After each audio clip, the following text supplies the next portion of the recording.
Bonjour à vous tous. Nous sommes présentement le lundi 29 juin.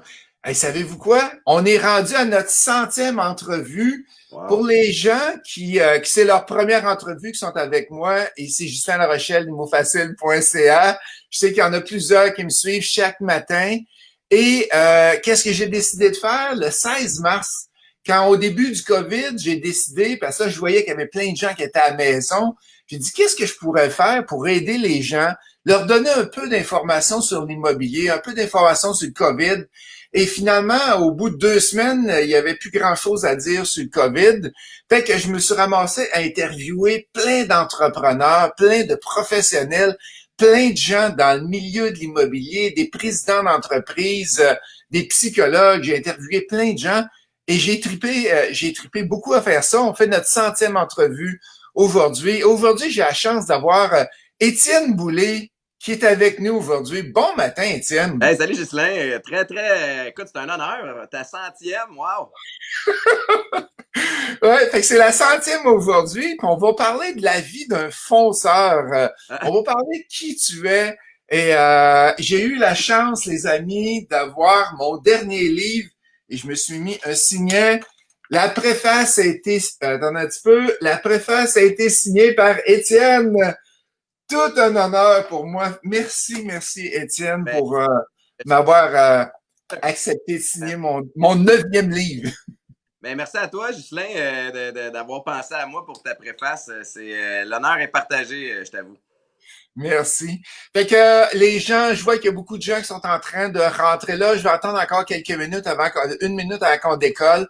Juste les gens qui sont à l'écoute présentement, oubliez pas qu'au début juillet, nous avons le programme de coaching double. On a une nouvelle cohorte qui part, une cohorte d'été. Fait que ça va être juillet, août et septembre. Et ensuite de ça, en septembre, nous allons avoir une autre cohorte aussi qui va décoller. Simplement, appelez au bureau, vous informer pour avoir plus d'informations. On a plein de belles personnes aujourd'hui qui sont avec nous autres. Nick, Nancy, Robert. Et comment ça fonctionne, Étienne? C'est qu'il va y avoir des questions qui vont rentrer à la droite, mais je vais te les demander parce que tu vas voir qu'il y en a beaucoup. OK. D'habitude, on roule entre 50 à 100 questions. Et fait que tu peux jeter un coup d'œil quand même. On va avoir beaucoup, beaucoup de gens qui vont être avec nous aujourd'hui. Fait que j'aimerais commencer, Étienne, avec parler un petit peu de ta jeunesse, d'où tu viens, qui tu es. Et le titre aujourd'hui, c'est que je veux te faire honneur avec la vie d'un fonceur, la vie que tu as eue. T'as tout le temps foncé, mon ami, et je brûlerai pas au compte punch, là. C'est, si tu veux te lancer. Ben écoute, on commence tout ça, c'est parti? Oui, on y va. Ben écoute, moi j'ai grandi à Montréal dans une famille aimante. Mes parents sont encore ensemble aujourd'hui. Puis j'étais un petit gars un peu hyperactif. J'avais besoin de bouger. Moi, c'était vraiment là, le sport. Fallait que je me défonce dans tout ce que je faisais. Puis je suis tombé sur le football là, au début du secondaire. Et ça m'a donné une espèce de ligne directrice. Je suis tombé en amour avec ce sport-là pour plein de raisons. Au niveau de l'esprit d'équipe, tu as besoin de toutes sortes de joueurs pour former une équipe gagnante. Puis c'est ça la beauté de la chose, c'est que les différences font la force de l'unité. Fait que tu as besoin de, tu sais, je dis n'importe quoi, mais des joueurs un petit peu plus gros, un peu plus corpulents, qui sont peut-être moins mobiles que d'autres, mais eux sont capables de faire des choses sur le terrain que moi, je suis pas capable. Il y a un rôle pour des petits comme moi, parce que là, les gens qui me regardent sur l'écran ou qui me voient à la télé pensent peut-être que je suis une armoire à glace. Je mesure 5 et 9. Tu sais, Ah oui. euh, d'ailleurs, quand j'ai commencé à jouer au foot, je mesurais 4 pieds 11. Et 4 aïe aïe. fait que mon premier obstacle dans la vie, c'était pas de jouer au foot, c'était de convaincre ma mère de jouer au foot. Euh, mais bref, pour revenir à ta question, j'ai fait 5 ans au collège Jean-Eudes à Montréal. J'ai joué pour les Aigles. Et ensuite de ça, je me suis exilé aux États-Unis. Ça faisait partie de mon plan, tu sais. Puis pour moi, d'aller percer aux États-Unis, ça allait m'ouvrir des portes et au Canada et aux States pour le football. Puis après ça, j'ai eu la carrière que j'ai eue dans la Ligue canadienne avec une petite période dans la NFL. Puis la transition de carrière, mais tu sais, le dénominateur commun de tout ça, que ce soit au foot, que ce soit les médias, que ce soit ce que je fais maintenant, j'ai un besoin d'avancer.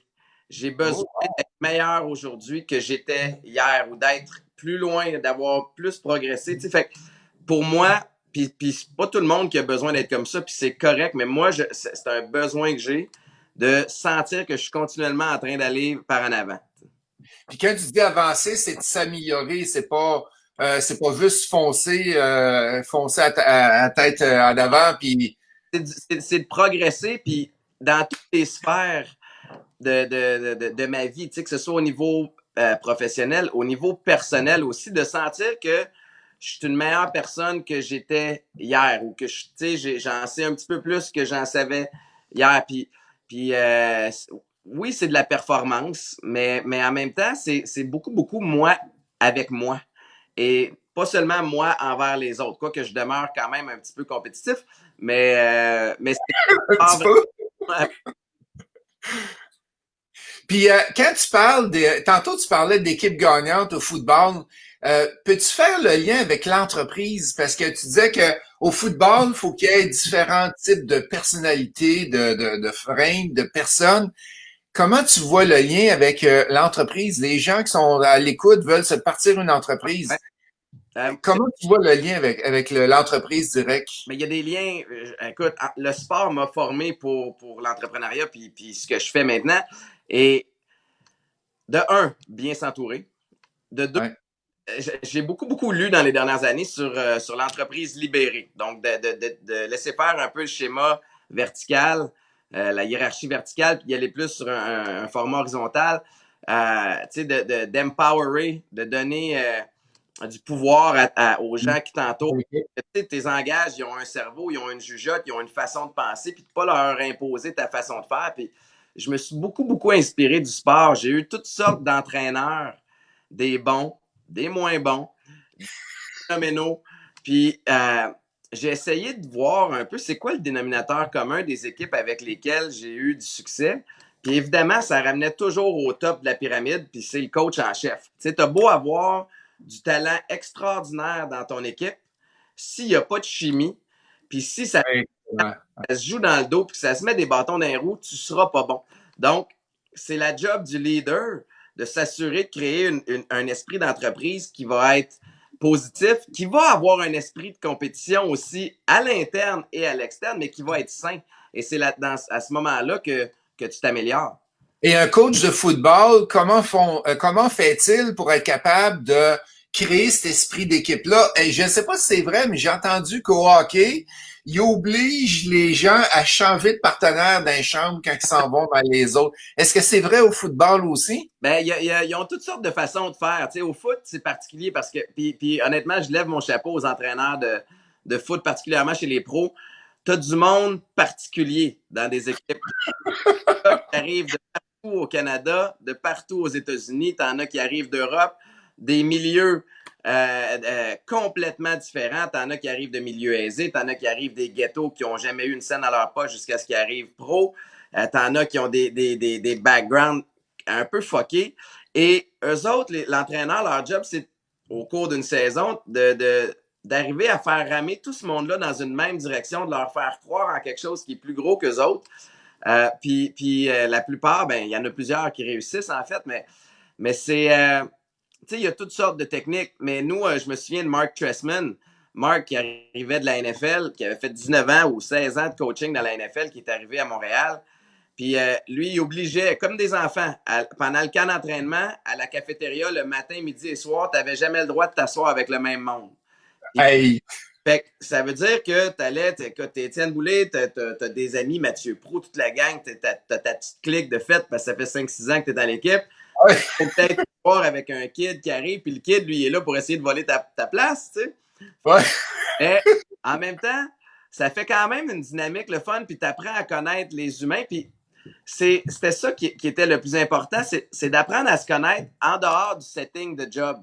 Tu ouais, sais, si j'apprends à connaître ta famille, si je sais ce qui ouais, exact. est de si ça, mais là, on a une motivation supplémentaire à travailler ensemble parce qu'on se connaît plus. Exact. Puis c'est la même affaire en entreprise. À chaque été, on fait un get-together, on va au parc à Boucherville, on fait un pique-nique, il y a des enfants qui viennent, Ouais. puis on prend l'après-midi off. c'est tellement cool. On voit la famille des gens. Souvent, les conjoints vont venir aussi. Puis on apprend à se connaître. Ben, je pensais pas qu'ils faisaient ça aussi serré que ça au football. Ça fait Ah, que au il foot, y a il y a un petit côté militaire au foot, hein. Fait que quand le coach te dit quelque chose, ben, tu sais, faut. faut t'écouter. Fait que, mais j'ai plusieurs employés qui écoutent à matin. Ça fait qu'à partir de ce midi, ben là, on n'est pas ensemble, là, mais quand on va retourner ensemble, on va changer de place dans la cafétéria. Mais c'est parce il y a toutes sortes il y a toutes sortes d'astuces. Puis un des livres que j'ai lu dans la dernière année, qui m'a, en fait, le livre qui m'a le plus chaviré, il y en a deux, mais c'est Creativity Inc. sur Pixar. Puis OK? raconte évidemment l'émergence de Pixar, puis toutes les astuces que les dirigeants avaient, tu sais, de complètement réarranger le bureau, au lieu de le sectionner, de le mettre en section où bon, ceux qui travaillent sur tel département sont là. Les gens n'avaient pas le choix de se croiser sur le campus, puis ça forçait des interactions entre, je dis n'importe quoi, celui qui travaille en informatique puis celui qui travaille sur les pads de bande dessinée. Puis là, ils devaient se croiser, puis ça forçait des interactions. Puis là, à partir de là, il y a comme une petite magie qui opère, qui est comme pas palpable. Puis ça a fait en sorte que l'entreprise est encore plus tissée serrée. Tu sais. Ah, c'est bon ça. Et parle-moi donc on a vu ton début, on a entendu ton début au football. Après ça, t'as été aux États-Unis, t'es revenu au Québec, t'as été aux États-Unis. Fait que parle-moi donc un peu de ce cheminement-là et qu'est-ce que tu as vécu avec ce cheminement-là au football? Ben, j'ai voyagé pas mal pour le foot, mais tu sais, voyager, je suis pas allé à l'autre bout de la planète, mais tu sais, à 16-17 ans, à la fin de mon secondaire 5, je suis parti. J'ai quitté le nid familial pour aller poursuivre mon rêve de jouer au foot aux États-Unis. Fait qu'à 16-17 ans, je déménage à Kent, au Connecticut. Et en parlant 3-4 mots d'anglais seulement, puis en me disant, comme quand t'es jeune, là, tu regardes, moi je suis là pour apprendre à jouer au foot, puis peu importe si c'est difficile pour tout le reste, ben c'est pas grave. Puis j'avais cette drive-là. Wow! 2 ans là-bas, j'ai appris l'anglais évidemment. Ensuite de ça, je suis allé 4 ans à l'Université du New Hampshire. Puis après ça, j'ai été repêché par les Alouettes de Montréal. J'ai fait 2 saisons. Après ça, j'ai déménagé à Long Island dans l'État de New York pour aller rejoindre les Jets de New York dans la NFL. J'ai fait 8 mois là-bas. Je suis revenu à Montréal, terminé la saison 2008 ici. Puis après ça, j'ai eu un choix à faire. Là, est-ce que je recommençais à poursuivre mon rêve de percer dans la NFL ou est-ce que je m'installais à Montréal? On m'a offert un beau montant d'argent pour m'établir aux Alouettes. Je trouvais que j'étais rendu là aussi. J'avais à ce moment-là peut-être 26-27 ans, je me souviens plus trop. Ça remonte à 2008, mais en tout cas, je ne ferai pas le calcul le matin. Mais tu sais, je trouvais que je m'étais promené pas mal. Puis j'avais envie de m'établir puis de passer plus que juste 1 ou 2 ans avec la même équipe, puis vraiment essayer de bâtir quelque chose aussi dans ma vie personnelle, m'installer à Montréal puis être de retour. Puis pour un kid qui a grandi ici, jouer pour Montréal, C'est quelque chose, là. puis tu sais, je pense que tu le sais un petit peu. Je suis quelqu'un qui est. Le monde, la public le sait peu, mais je suis extrêmement stratégique dans tout ce que je fais. Ça veut pas dire que je me plante pas des fois, puis que je me trompe pas, mais chaque décision que je prends a une logique, du moins dans ma tête. Et Ouais, moi, m'installer à Montréal faisait en sorte que, bon, là, je peux commencer à networker, puis ouais. peut-être à me créer des revenue streams supplémentaires, que ce soit par les commanditaires ou peu importe. En même temps, je vais pouvoir peut-être découvrir une autre passion puis me placer les pieds pour une après-carrière. Puis avec cette attitude-là, ça a fait en sorte que j'ai commencé à faire un petit peu plus de télé, d'être dans les médias, Ah oui. réaliser que, OK, je suis pas pire, j'aime ça, puis je suis capable de parler de d'autres choses que juste le foot. Puis ensuite de ça est arrivé les testeurs à Vrac Télé avec Patrice Bélanger. Ben oui, de 2011 à 2015. Oui, donc 2 saisons pendant que je jouais au foot. Et ça, c'était tout un défi aussi de gestion d'horaire et d'énergie. Là. Fait que ouais, puis après ça, bien évidemment, ça a facilité ma transition quand j'ai pris ma retraite du foot en 2013. OK. C'est quoi une de tes clés du succès que tu as eu? Tu as eu plein de coachs dans ta vie. Je sais que tu as eu des coachs stratégiques, je sais que tu as eu des coachs au football, mais c'est quoi la clé du succès que tu pourrais aider les gens à regarder? J'ai eu ça comme succès. c'est ça qui m'a permis de réussir. Voici un conseil que tu pourrais donner. Ben, moi, tu sais, puis succès, c'est un mot tu sais, que j'utilise aussi, puis que des fois peut turner off du monde. Tu sais, succès, c'est relatif aussi. Tu sais, fait que, le succès, c'est peut-être aussi juste être bien, puis le bonheur. Tu sais. Moi, Ouais. la période dans ma vie où je vais bien et où j'ai l'impression d'accomplir quelque chose, c'est quand j'ai une discipline, puis que je me lève le matin, puis je sais ce que je veux accomplir et dans ma journée et dans ma semaine, et tu sais, le micro et le macro. Fait que ça part par la discipline. Et surtout, le dénominateur commun des périodes où j'allais pas bien, c'est quand j'étais un petit peu plus freestyle. Tu sais, puis là, moi, ça veut pas dire que c'est la formule pour tout le monde. Je regarde ma blonde en haut, qui est une machine d'immobilier de son bar, qui elle roule ces temps-ci, ça n'a pas de bon sens. Là, by the way, tu dois t'en sais quelque chose. Là, Ah ouais. Passer dans les mordus de ça n'a pas l'immobilier. d'allure. Euh, puis elle est plus freestyle, ça y va bien. Mais moi, j'ai besoin de ma discipline parce que dans la discipline, je retrouve un certain confort. Puis je sais que j'ai des objectifs à atteindre. Puis ça me motive. Fait que moi, je fonctionne beaucoup par objectif. OK. Ouais. Et par exemple, et tes objectifs, tu te les fais annuels, tu te les fais sur une période de 5 ans, 10 ans? C'est très bon, ça, comme Ben, commentaire. en fait, j'ai complètement. On est dans une période où tout change. Hein? Ouais. Puis pour moi, me projeter dans 5 ans, puis commencer à viser un objectif, ça se peut que l'objectif que je vise n'existe même plus dans 5 ans. Je te parle même pas de dans 10 ans. Si on sait même pas si c'est pareil. Ouais. Fait que je te partage quelque chose qui s'est passé il y a quelques années, puis je vais essayer de le faire assez rapidement, mais fin Vas-y. 2018, j'ai animé 3 shows de télé. On a lancé, on a diffusé, on a produit et diffusé un documentaire sur moi. On a sorti la biographie. J'ai animé 40 shows de radio l'été avec Patrick Groux. Fait que Aïe. une année de fou. Ma blonde, elle m'a pas vu une minute pendant l'année. Et là, arrive le temps des fêtes, puis là, j'ai un break, puis ça se met à spinner ici. Puis je me dis, mais what's next? Parce que je te le répète, il faut que je sois en mouvement tout le temps. Puis là, je me dis, ben, what's next? C'est-tu d'animer un 4e show? C'est quoi l'affaire? Puis là, je me dis, mais la télé, ça pogne plus comme avant, la télé. J'ai mis plein d'énergie là. C'est pas là que je fais le plus de mon argent, mais c'est là que je mets le plus d'énergie. Puis là, qu'est-ce que en fait, je me suis trouvé très, très insécure parce que je n'étais pas capable de me projeter justement dans 5 ans, dans 10 ans, comme je l'avais fait au foot. Parce que, tu sais, le foot, ça va rester. Tu sais, si tu es un kid aujourd'hui à 12-13 ans et tu veux jouer au foot pro ou au hockey pro, la NHL va encore exister dans 10 ans. Ouais.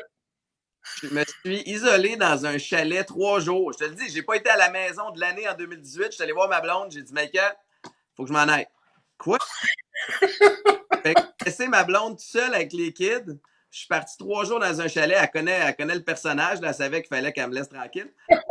Et j'ai décidé de reverse engineer. Au lieu d'essayer de foncer encore et de penser par en avant, je suis revenu en arrière et j'ai fait comme, OK, c'est quoi mes valeurs? C'est quoi qui me représente le plus? Puis là, j'ai fait un gros exercice, puis je veux pas y aller trop ésotérique, mais j'ai fait du gros soul searching pour déterminer mes valeurs à moi. Puis je me suis dit, Wow. la suite des choses, que ce soit mes petites décisions au quotidien ou ma vision à long terme, il faut absolument que ça cadre avec ça. Fait que si je fais ça, si je reste intègre à mes valeurs, ben je peux pas me tromper. Puis ultimement, ça m'amène à un autre livre que je suggère fortement s'il y a des gens qui écoutent de lire. C'est Start with Why de Simon Sinek. Start Oui. with Why, c'est super simple. Trouve ton pourquoi. Mon pourquoi, dans mon cas, c'était mes valeurs. Oui. Puis ensuite de ça, tu vas trouver ton how, ton quoi. Oui. Puis après ça, ben, le comment s'y rendre. Excuse-moi, le what, puis après ça, le how. Fait que, Donne-moi 30 secondes. Sophie, est-ce que tu peux nous écrire nous donner le lien, s'il te plaît, sur le Simon Sinek, s'il te plaît, avec le livre. On va le voir apparaître dans les commentaires. Merci beaucoup. puis c'est drôle parce que je l'ai lu après avoir fait cet exercice-là, puis ça a comme vraiment clarifié puis solidifié que je faisais la bonne affaire parce qu'ultimement, quand tu as trouvé ton pourquoi dans la vie, là, ton quoi qui sont tes projets, ta job, c'est ça, ça peut changer 1000 fois. On s'en fout parce que ça reste pareil. Ça va toujours te donner l'espèce de ligne directrice que tu as besoin pour continuer d'avancer dans la bonne direction. Parce que ce que je voulais pas, c'était aller au chalet, me trouver 3-4 objectifs à moyen terme, commencer à foncer puis réaliser après un bout de temps que c'est pas ça que je veux finalement. Exact.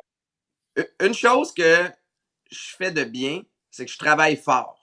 Ça, by the way, ça ne requiert aucun talent. Pour les travailler fort, avoir une discipline de vie, c'est pas du talent, c'est du Ouais. travail. La chose qui est importante maintenant, c'est de travailler intelligemment. Puis de m'assurer de mettre mes efforts aux bons endroits parce que j'ai pas envie de perdre mon temps. Exact. Tu parlais d'intégrité, puis c'est drôle. Hier, il y avait une personne que tu connais très bien, Jocelyn Rioux, Ouais. qui est venu présenter dimanche matin l'intégrité. Et toi, tu viens reparler un matin d'intégrité envers toi-même. Ouais. Et ça, il y a beaucoup de gens qui le font pas. Est-ce que puis en mettant nos projets sur papier comme tu as fait, le pourquoi, ben voyons, il nous expliquait hier, Monsieur Rioux, Jocelyn, que en le mettant, ben des fois, il y a des projets qui arrivent, puis non, ça rentre pas dans mes valeurs. Fait que tu es capable de dire non. Puis ça, c'est difficile, par exemple. Puis Jocelyn, by the way, je le connais très bien. C'est un bon ami. Puis c'est quelqu'un qui m'a beaucoup aidé à m'aligner aussi dans cette période-là. Puis il me racontait des anecdotes comme il a dû faire avec vous autres aussi. Exact. Je t'avoue que des fois, je reçois des projets où tu sais, je me fais approcher puis je suis bien emballé rapidement. Parce que moi, j'aime ça. On dirait que je veux profiter de toutes les opportunités. Je suis curieux, j'ai envie de découvrir tout. Puis là, quand je passe mon checklist, ouais, ok, ouais, ça pas avec là, tu as une décision à prendre, puis tu fais, OK, je le fais-tu, sachant, puis là, évidemment, il faut pas, mais puis j'ai pas été parfait là-dedans depuis le début. Tu sais, il y a des contrats que j'ai acceptés à cause des sous, il y a des contrats que j'ai acceptés parce que dans ma tête, je me suis convaincu que ça allait m'aider à avancer, puis finalement, ça passe pas partout. Fait que tes valeurs, tu les écris sur papier, puis en plus de ça, je me suis comme créé un. J'ai pas réinventé la roue, là, by the way, là, mais je me suis créé un espèce de processus décisionnel. Oui. C'est super simple. Un projet arrive. Ça, Oui. ça me tente-tu pour de vrai? T'sais, mettons qu'il n'y avait pas d'argent dans la lignée. Là. J'ai-tu envie d'aller faire ça? Si la réponse est oui, t'es déjà à bonne place. Deuxième affaire, payant. Payant, je le découle en est-ce que la proportion d'énergie que je vais déployer versus ce que ça rapporte en vaut la peine? Si la réponse c'est oui, OK, c'est pas pire. Puis la troisième, est-ce que ça me permet d'avancer? Ça me permet de progresser? Parce que moi, j'ai besoin d'être en mouvement. Fait que si la réponse est oui, puis ultimement, tu n'as pas nécessairement besoin d'avoir les trois, mais ça t'aide beaucoup. Fait que juste les répéter, si Sophie, si tu veux me le mettre dans le texte, s'il te plaît. Est-ce que ça me tente? Ça me tente-tu? Ah, est-ce que c'est payant? Puis est-ce que ça me permet d'avancer? Ouais. Très, très, très bien. Hey, si vous avez des questions pour Étienne, on est rendu à la période de questions dans notre entrevue. Allez-y, je vais pouvoir demander les questions à Étienne. Étienne, à chaque matin, j'ai la question qui tue. Juste expliquer un petit peu c'est quoi pour pas que tu sois surpris. C'est la question que j'ai besoin d'avoir une anecdote de toi, quelque chose que tu n'as pas raconté trop souvent aux gens. Quelque chose qui est arrivé de drôle aux études, quelque chose qui est arrivé au football et ça que les gens aimeraient s'entendre. Ça arrive souvent. Fait que ça s'appelle la question qui tue. Fait que vas-y, mon ami. Ben écoute, c'est chose. wow, OK, c'est pas comme ça, mais je manque pas d'anecdotes de foot. Ça n'a peut-être pas rien à voir avec ce qu'on a vécu aujourd'hui, mais C'est pas grave. ce qu'on vit. OK, mais je vais raconter quelque chose. C'est pas une anecdote vraiment typique. Je l'ai effleuré brièvement, mais ça va parler de la dynamique d'équipe. Quand j'ai commencé aux Alouettes, j'étais quand même la coqueluche. Je suis arrivé, recrue de l'année, après ça, joueur canadien de l'année suivante. Puis après ça, je suis parti dans la NFL. Okay. Quand je suis revenu, un gars avec qui je jouais, qui s'appelle Mathieu Proulx, que tout le monde connaît, ben lui, évidemment, c'est un solide joueur de foot, c'est une bonne tête de football aussi, il comprenait la game comme nul autre, un super leader. Mais pendant que moi, je suis parti jouer dans la NFL, lui, il est arrivé, puis il a pris mon poste. Puis il a joué de façon phénoménale, puis il s'est fait un nom. Fait que quand je suis revenu, c'était pas comme, hey, on accueille Étienne. Oui, les médias étaient super contents, puis le public, on accueille Étienne ouvert. Mais c'était pas aussi simple que ça de récupérer mon poste de partant.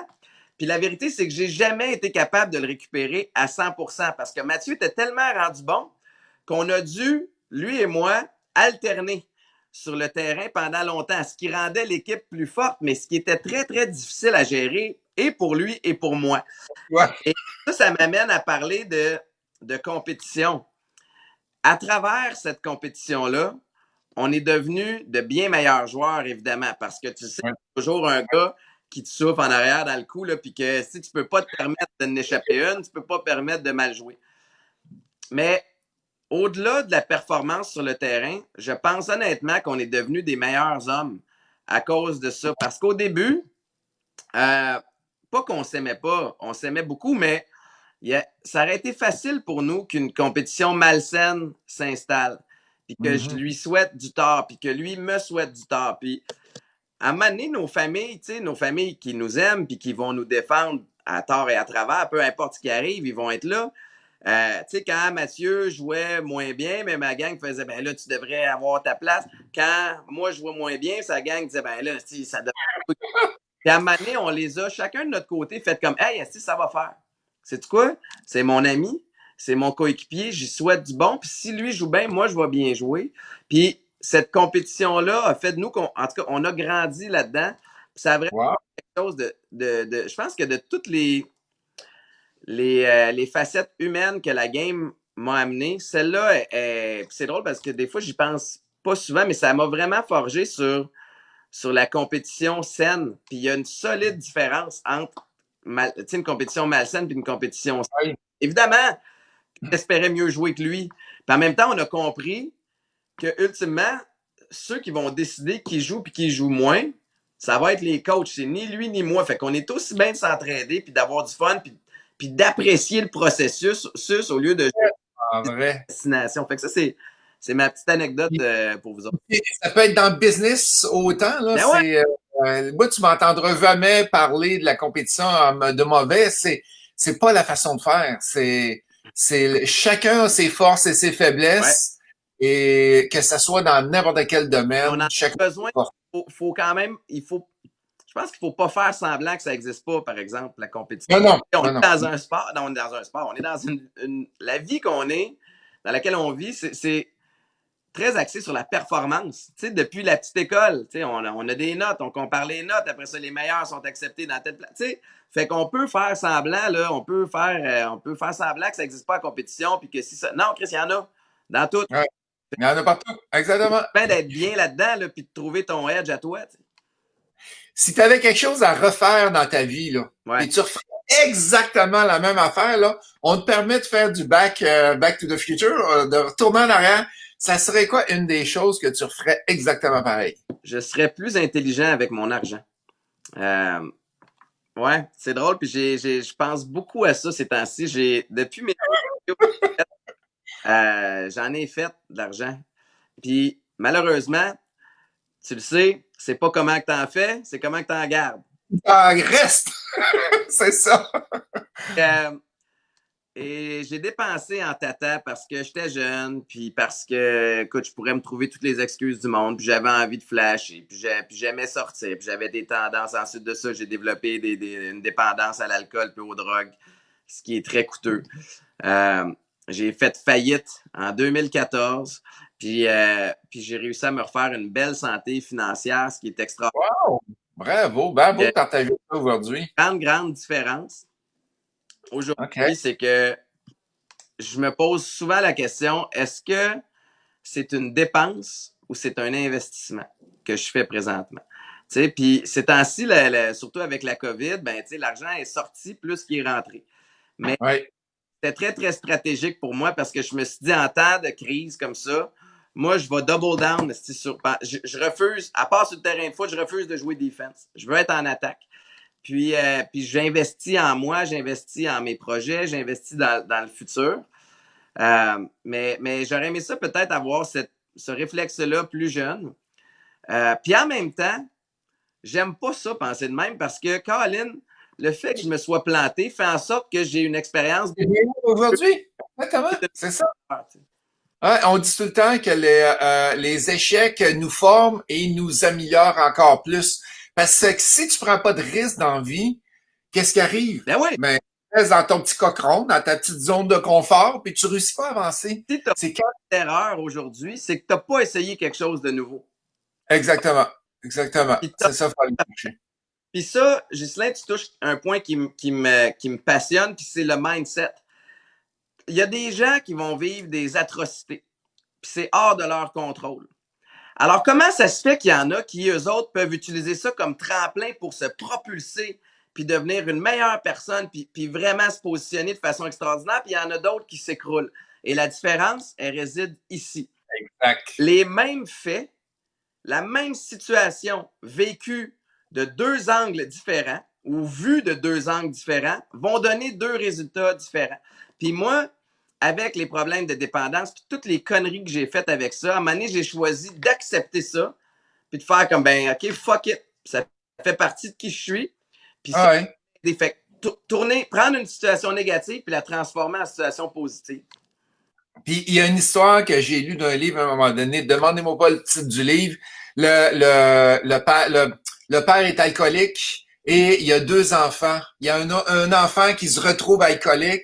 Puis là, il demande comment ça tu t'es retrouvé alcoolique. Ben, l'enfant, il dit, ben, c'est parce que mon père est alcoolique. L'autre est avocat. Il dit, comment ça tu t'es retrouvé? T'as une belle vie. Ben, comment vous vouliez que je fasse? Je voulais pas vivre la vie de mon père. Exact. Dans les deux cas, c'est à Ouais. faire. Fait Exactement. que, C'est juste le mindset qui fait la grosse, grosse différence. ouais. Et on a des questions qui sont rentrées de Lise. Comment t'es-tu préparé pour une transition de carrière? Quand tu veux, et c'est la même affaire pour quelqu'un qui veut investir en immobilier. Ils partent d'une job salarié, ils veulent s'en aller vers l'immobilier, travailleur autonome. Toi, comment tu t'es préparé? T'as le mindset, c'est sûr, Ouais. et autre chose? Ben, tu sais, moi, à mon arrivée aux Alouettes, là, comme je te disais, là, j'envisageais de networker puis d'essayer de me trouver une après-carrière. Puis ma stratégie a été d'accepter toutes les entrevues qu'on me demandait de faire parce que je voyais que la notoriété allait peut-être m'aider à rencontrer des gens. Puis en faisant ça, en étant ouvert d'esprit puis en étant curieux, mais je me suis découvert une autre passion qui était celle des médias. Et là, j'ai eu la chance de collaborer ici et là. Ensuite de ça, il y a les testeurs qui sont arrivés. Mais dans chacun de ces projets-là, j'en ai toujours donné plus que ce que le client demandait. Dans le sens où, en télé, dans mes projets, aller m'asseoir dans les meetings de production, même si moi, je suis juste l'animateur, pour aller comprendre comment ça se prépare une production télé, comment ça se prépare un show, qui fait quoi. OK, il y a quelqu'un qui est au contenu, OK, il y a un réalisateur, OK, il y a une équipe derrière de techniciens, OK, attends une minute, il y en a qui sont dans la gestion de l'horaire, dans toute l'organisation. Fait que moi, j'ai voulu apprendre. Fait que le mot d'ordre, Lise, là, pour moi, c'est humilité. C'est d'avoir le guts d'essayer quelque chose dans lequel tu sais que tu ne seras pas bonne en partant, d'oser poser des questions, puis de faire comme, OK, là, je fais quoi? Tu sais, puis ça, je m'excuse, c'est mon ignorance, mais ça, cette personne-là, à quoi elle sert? Puis ça, c'est quoi? Puis c'est d'oser faire ça. Puis d'oser apprendre. Fait que ça part par l'humilité, la curiosité, puis le désir d'apprendre. Wow, c'est très bien dit parce que tu fasses un changement de carrière de n'importe quoi à n'importe quoi, ça fonctionne. C'est exactement ça qu'il faut aller Tu vas chercher. y aller avec ton domaine, Ghislain, avec l'immobilier. Tu sais, moi, avant de connaître Maïka, j'en connaissais peu. Puis encore maintenant, je m'y connais très peu, tu sais. Puis à un moment donné, on a fait un mot, OK, on fait une offre sur un triplex, OK, comment ça marche? Puis là, moi, j'ai fait faillite, là, il y a plusieurs années. Puis, un côté de moi avait envie de faire fuck it, je ne vais pas dans la transaction, parce que j'ai pas envie d'avoir honte que quelqu'un au financement fasse ouais, monsieur Boulay, ça a beau bien aller maintenant, vous avez fait faillite. Puis là, ça, c'était l'orgueil qui parlait. C'était l'ego. Puis la manée, l'ego, il faut que tu le renforces, tu fasses comme bon, ben voici ma situation financière. Quelles sont les solutions? Puis là, il va t'arriver, hey, un courtier hypothécaire là, aime bien mieux que tu lui dises franc jeu ce qui se passe parce qu'il va pouvoir trouver des vraies solutions que tu essaies de faire semblant que tu. Puis après ça, lui, il trouve. Ben oui! Puis là, il te revient avec plein de solutions, puis tu fais comme OK, soit ça a de l'allure, ou ah, ça n'a pas d'allure, je vais attendre un peu. Mais c'est l'humilité. C'est ça. Puis aussitôt que tu te sens un peu mal à l'aise ou dans. C'est souvent, pas toujours, mais c'est souvent parce que c'est l'ego qui remonte puis qui essaie de prendre de la place. Excellent. On a une question de Kevin, Étienne. Quel est ton plus grand regret jusqu'à maintenant dans ta carrière de footballeur? Euh, Mon plus grand regret dans ma carrière de foot, je trouve que. Si tu n'as un, peut-être tu n'as pas. J'en ai un. J'ai longtemps pas été en paix avec la façon dont ça s'est terminé parce que mes démons ont pris le dessus. Puis j'ai toujours été, je pense, un bon coéquipier, un bon teammate, un bon partner d'entraînement. Puis mes dernières saisons, j'étais rendu quelqu'un d'autre parce que la drogue avait commencé à prendre le dessus, puis ça m'avait un petit peu transformé. Puis ça, je le regrette un peu, puis ça m'a pesé lourd sur la conscience.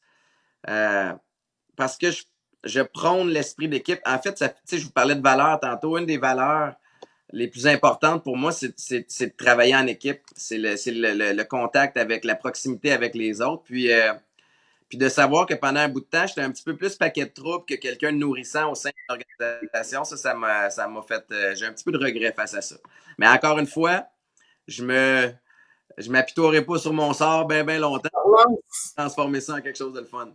On a Kevin Nick qui a une question. Étienne, tu te vois où dans un an? Dans un an, tu te vois où? Ah, un an, c'est un beau timeline. Écoute, j'ai plein de belles affaires qui s'en viennent, qui sont pas des projets, tu sais, c'est concret. Là. Je suis dans la production d'un projet là, de A à Z que j'ai bâti et produit de A à Z qui va aller sur le web. Wow! Écoute, j'ai plein de belles affaires. Dans un an, honnêtement, là, je me vois plus épanoui que jamais. Puis surtout, d'ici à maintenant, à dans un an, je pense que c'est ce chemin-là qui va me faire triper, tu sais, parce que c'est Nick qui demandait, Monique ou Nick? C'est Nick qui demandait ça, Nick. Nick, l'important, là, c'est pas juste la destination, c'est en fait et surtout le chemin. Faut que tu trouves le moyen d'apprécier le processus, puis je sais où je me projette dans un an, et ensuite de ça, je suis capable de voir, ben, pour y arriver, voici le chemin qu'il faut faire, et ce chemin-là m'excite au bout, et avec ses côtés plus difficiles, et avec ses côtés le fun. Fait communication, je vais rester dans les communications. J'ai des projets aussi que j'essaie de mettre en branle où il faut que je prenne le next step. Là, je vous partage, écoute, il est 8h40 ce matin, je vous partage des affaires bien deep que je réfléchis sur les. Vas-y. Présentement, ma façon de faire des sous dans la vie, il faut que je sois toujours à l'avant-plan. OK. Puis là, à un moment donné, il faut que tu réfléchisses à, ben là, y a-tu moyen que je fasse de l'argent sans que je sois toujours la marionnette en avant? Tu sais, fait OK, là, il y a l'entrepreneuriat. OK, il y a moyen d'avoir des actifs, que ce soit l'immobilier, la bourse, peu importe. Fait je réfléchis beaucoup à la suite sans nécessairement non plus sauter des étapes. Excellent. On a Sophie qui dit très inspirant, Étienne. Tu as mis quelquefois un genou à terre et tu t'es relevé. Ouais. Malgré tes succès, ta popularité, tu es resté humble. Je te souhaite de rester fort. Merci. Merci, Sophie. C'est super fin. Puis je vais prendre la balle au bon encore. Là. Vas-y. Oui, j'ai mis le genou à terre. Puis c'est con, mais ça fait de moi quelqu'un de plus fort aujourd'hui que de juste essayer d'être macho puis de passer à travers tout seul. Ça marche pas de même. Puis, tu sais, on en a parlé tantôt, Ghislain, un petit peu sur les erreurs. Oui. Il y a une grosse valeur à en faire des erreurs. Puis de ne pas avoir honte d'en faire. Encore une fois, si tu as honte, c'est un peu l'ego qui remonte puis tu as peur de ce que les gens vont penser. Mais, tu sais, j'entendais Mark Zuckerberg de Facebook, que tout le monde connaît, dans une conférence qu'il a donnée, puis il disait, tu sais, si j'avais attendu d'avoir su à 100% comment créer une communauté web avant de créer Facebook, je ne l'aurais jamais fait. Mais à un moment donné, il faut que tu te mouilles. Ouais, tu lances. Tu lances, tu fais les 2 premiers pas, puis là, il faut que tu réagisses, puis des fois, tu découvres le chemin en le faisant, mais ça c'est à force de essais-erreurs. Donc, tes erreurs sont d'une grande valeur. Puis on n'est pas habitué à penser de même parce que depuis la petite école, tu n'as pas la bonne réponse. Puis je suis ce type un peu de parent-là aussi, dans le sens où on punit les erreurs, on récompense les bons. Exact. Mais il faut qu'on ait le discernement de faire comme, man, je m'essaye. Si je me plante, je me plante, mais après ça, je réajusterai. Puis là, je vais avoir une expérience de plus que d'autres n'ont pas. T'sais. Excellent. Hey, on a Philippe qui nous pose une question. Question pour Étienne. Si tu pouvais être un joueur qui joue présentement ou que tu as joué avec chez les Alouettes, qui ce serait? Ah ouais, ben je vais name dropper mon bon chum John Bowman, qui est. Ça, c'est assez fou. Parce que là, on est en 2020 et Oui. lui était recru avec moi en 2006. Fait Oh boy! pas avoir 77 ans à cette heure sur le terrain de foot avec le corps magané, mais j'ai beaucoup d'admiration pour John parce que John a fait ses classes pendant plusieurs années. Puis ensuite de ça, il est devenu bien proche de Anwar Stewart, qui était aussi un autre defensive end très, très solide. Puis ce qui m'impressionne dans le sport, c'est la longévité puis la constance. Moi, j'ai une carrière de 7 ans chez les pros, ce qui n'est pas négligeable. Mais quand tu passes 10, 11, 12 ans à performer à un haut niveau à chaque année, wow, C'est quelque chose. j'ai beaucoup, beaucoup d'admiration pour lui.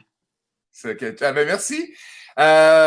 Steph qui demande, j'ai adoré ton livre, merci beaucoup. As-tu un livre à suggérer qui t'a marqué? Tu Euh, nous en as nommé deux à date. Aurais-tu un autre livre? Premièrement, merci beaucoup. Merci de l'avoir lu.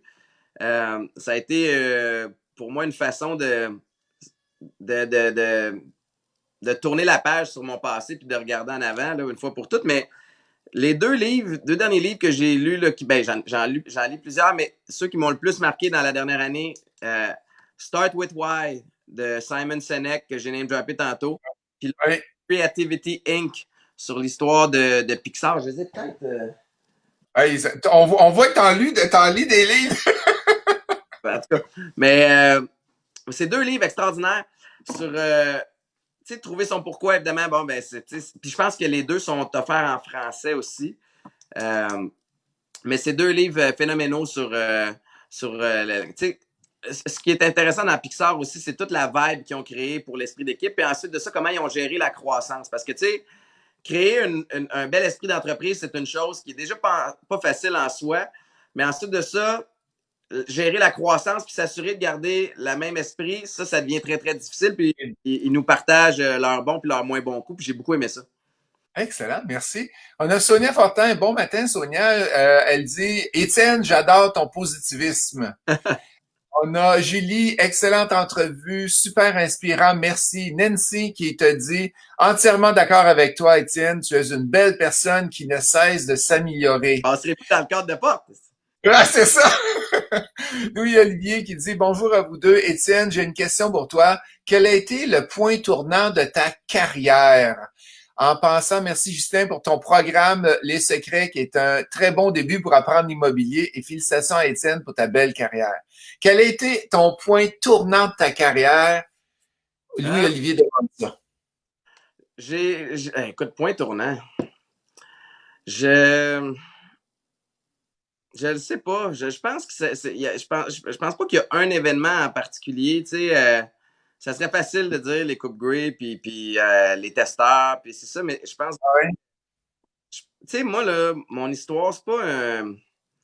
J'en parle souvent à mes proches puis justement dans le projet qu'on est en train de produire, je vais le décortiquer encore plus, mais c'est pas une histoire qui était nécessairement supposée arriver. Je suis pas LeBron James, je suis pas le gars qui est né avec une shape de fou puis que c'était écrit en lettres de feu. Ce gars-là va jouer au foot pro puis il va être bien puis va. Fait que c'est vraiment du travail acharné puis de l'entêtement à se foutre de ce que les autres pensent. Puis encore aujourd'hui, c'est encore un peu ça, dans les médias. Je sais que j'essaye plein d'affaires puis des fois j'ai l'air un peu tata, mais en même temps j'essaye.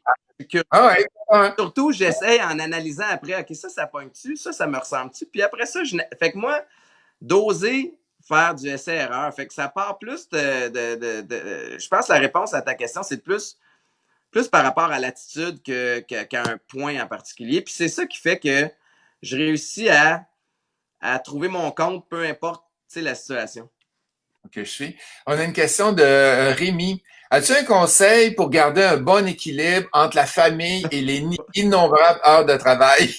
Rémi, si tu veux pas que je te conseille à ce niveau-là, ça va finir en divorce ton affaire. Non, écoute, sans joke, j'ai l'air bien sage, là, puis j'ai l'air d'un vieux sage, puis d'un gars qui, tu sais, puis je l'ai pas au niveau de l'équilibre. Je suis un excessif.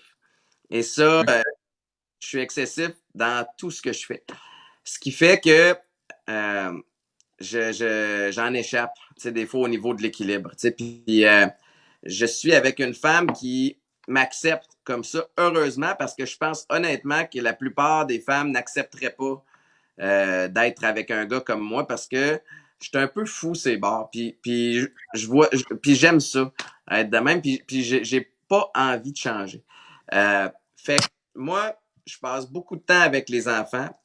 Puis sinon, je suis toujours dans les projets puis dans la job parce que j'aime ce que je fais. Parce que je me trouve chanceux d'avoir la vie que j'ai, de pouvoir baigner et dans le sport professionnel, et dans les communications, et dans l'entrepreneuriat. Et dans, tu sais, comme je me trouve privilégié, puis je veux profiter de tout ça, tu sais. Euh, Ouais. mais des fois, j'ai une Maïka qui me ramène puis qui fait comme, tu réalises-tu que tu as juste dormi comme 4 heures cette semaine puis que tu es toujours... Fait que, OK. Fait que, C'est ton coach maintenant à la maison.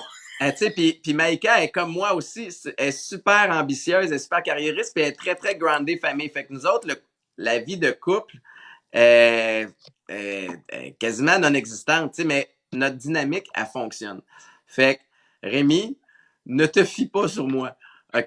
Tout passe dans la communication, puis dans où t'es bien.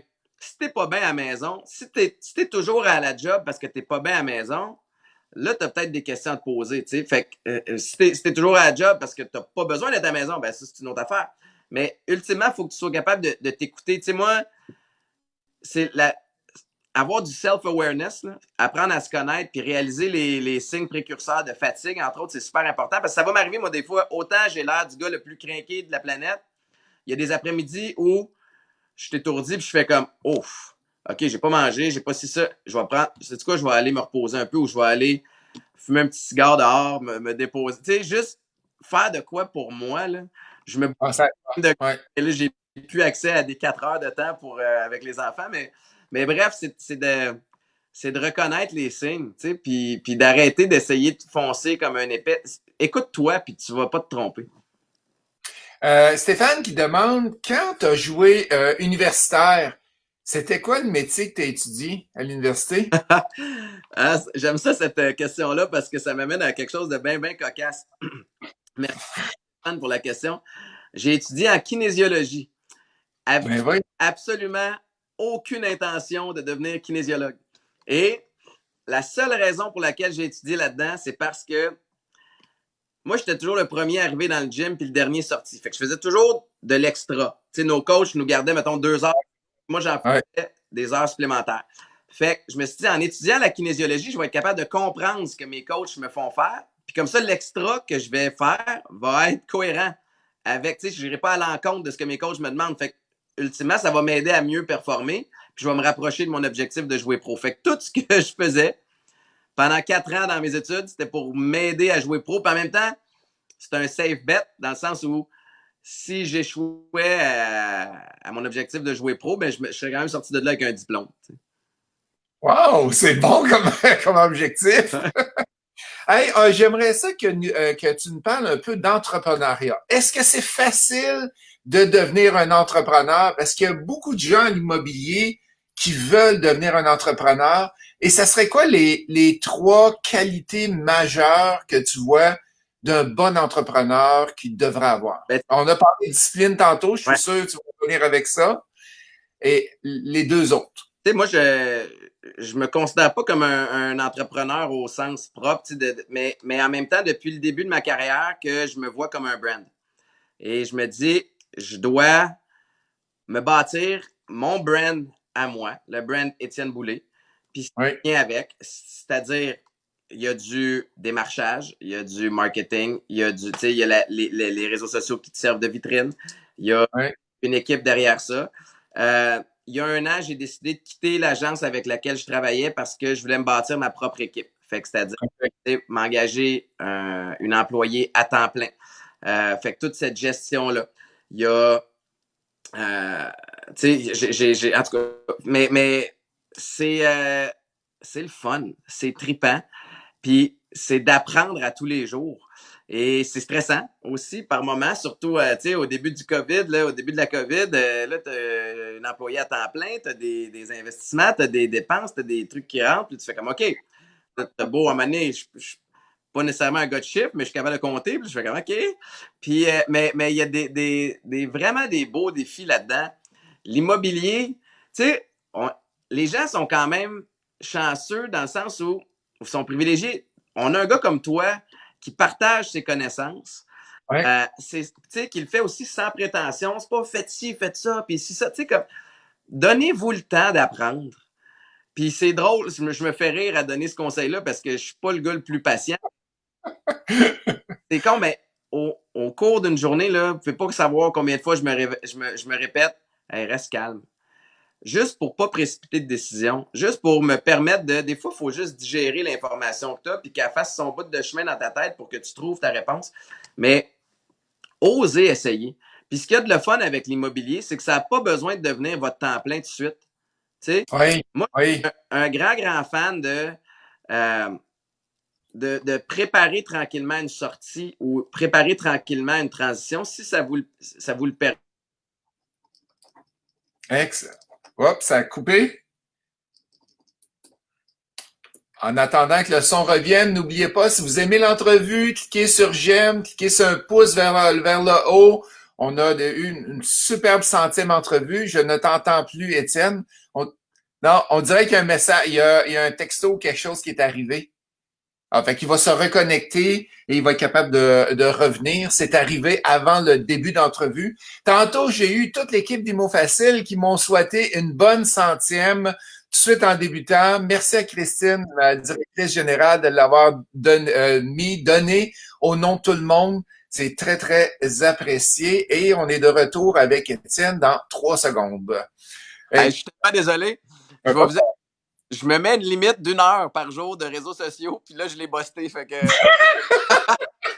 on a commencé avec juste avant, avant -5. Je me souviens plus ce que je disais.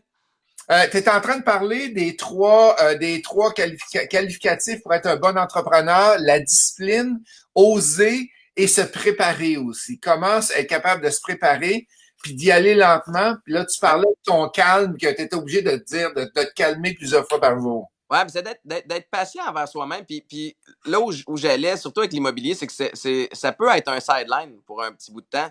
Oui, Puis c'est de se permettre d'apprendre, d'avoir des transitions smooth. Mais pour revenir à l'entrepreneuriat, là, moi, c'est l'importance de bien s'entourer.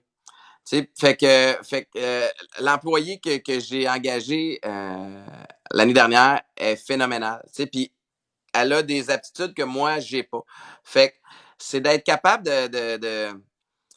d'avoir une vision pour la suite, que ce soit clair, puis de s'assurer de le faire dans un domaine que vous aimez pour de vrai. Parce oui. qu'à partir du moment où tu plonges dans un monde que tu aimes, des difficultés, il va en avoir.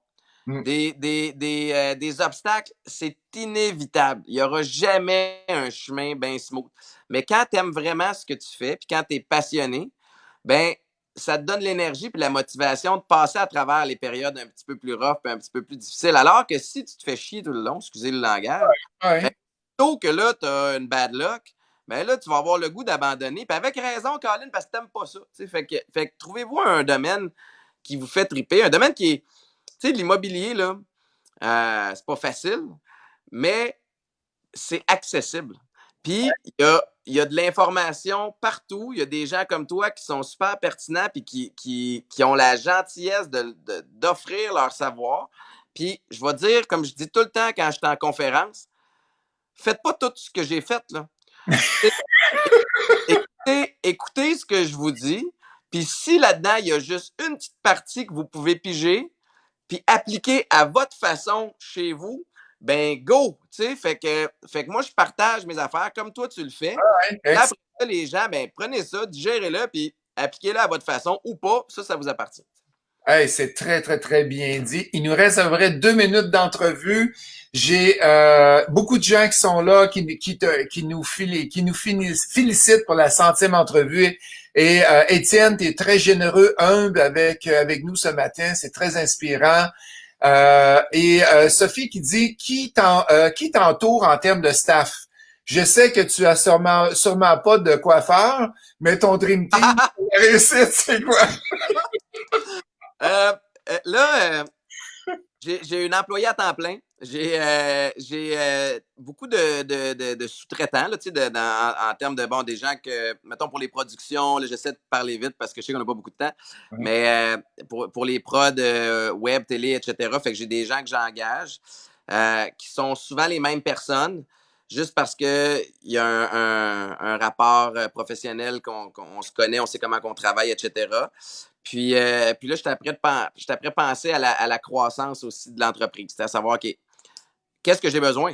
Tu sais, Ouais. l'employé que j'ai est phénoménal, mais en même temps, j'ai pas le goût non plus je veux la mettre, en fait, comme un bon coach de foot, là, je veux mettre mes joueurs aux bons endroits pour qu'eux aient du succès puis qu'ils s'épanouissent à cet endroit-là aussi. Fait que je suis toujours en train de réfléchir à ça, mais la COVID m'a donné ça aussi au plan personnel, à savoir qui m'entoure. Tu sais, on est la somme des 5 personnes qu'on côtoie le plus. J'y crois beaucoup. Puis j'ai passé le checklist, puis j'ai fait comme tabarnouche, je suis vraiment à la bonne place. Tu sais. Si tu passes la checklist des 5 personnes, tu fais comme ouais, ouais, ouais. Et là, il est peut-être temps que tu repenses à ton entourage un Un peu. autre entourage. Et toi, tu es une personne visionnaire. Fait qu'en arrière de toi, tu as besoin d'intégrateurs qui sont capables de prendre ta vision puis de la mettre en place, avoir une bonne équipe tout autour de toi. Tu peux pas mieux dire parce que j'ai des. Ça, tu sais, ça spin tout le temps, puis à un moment donné, il faut que quelqu'un fasse comme Étienne, c'est une bonne idée. Mais présentement, l'énergie que ça va prendre puis les sous que ça va prendre pour le faire, on peut pas aller là. On va aller là. Tu sais, fait que t'as raison. Visionnaire, intégrateur, c'est un one-two punch qui doivent aller Ouais, ensemble. tu vas avoir ça dans ta vie. Hey, un gros merci à vous tous qui avez été là pendant 100 entrevues que j'ai faites depuis le début du COVID. On lâche pas à chaque mardi maintenant.